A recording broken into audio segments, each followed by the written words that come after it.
भोंदू खरातच्या शिवनिका संस्थांचं bank account seal. खरातच्या कुटुंबियांच्या नावावर असलेल्या जमिनी, घरं, दुकानांची चौकशी. नोंदणी विभागाकडून राज्यभरातील मालमत्तेचा शोध सुरू. भोंदूबाबा अशोक खरातचं नाशकातील ओकस कार्यालय एसआयटीकडून सील, तर खरात विरोधातील नाशिकच्या सरकारवाडा पोलीस ठाण्यातील गुन्हे एसआयटीकडे वर्ग. भोंदूबाबा अशोक खरातवर आणखी एक गुन्हा दाखल. नरबळी आणि अंधश्रद्धा निर्मूलन कायद्याअंतर्गत कारवाई.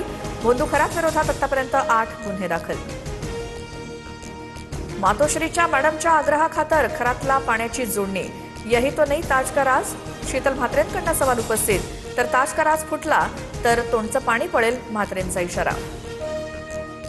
शीतल म्हात्रेंचा रॅलीतला व्हिडिओ कोणी व्हायरल केला? ओरिजिनल व्हिडिओ सापडला का? सुषमा अंधारेंचा खोचक सवाल. तर बात निकली तो दूर तक जाएगी. ताज का राजवरून अंधारेंचा निशाणा.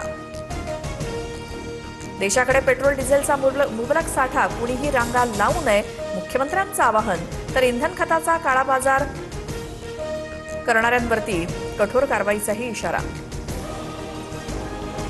आखाती देशातील युद्धावरती पंतप्रधान मोदी सर्व राज्यांच्या मुख्यमंत्र्यांशी संवाद साधणार. उद्या संध्याकाळी 6:30 वाजता व्हिडिओ कॉन्फरन्सद्वारे चर्चा.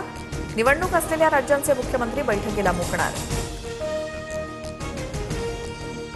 एलपीजी वाहू अपोलो ओशन जहाज नवीन बेंगळुरू बंदरामध्ये दाखल. जहाजात 16,000 मेट्रिक टन इतका एलपीजीचा साठा. आणखी 2 कच्च्या तेलाचे टँकर लवकरच येण्याची शक्यता. नागपूरच्या पोद्दारेश्वर राम मंदिरात उत्सव मूर्ती रथात विराजमान. मुख्यमंत्री फडणवीसांनी ओढला रामरथ. शोभायात्रेत रामनामाच्या जयघोषात नागपूर नगरी दुमदुमली.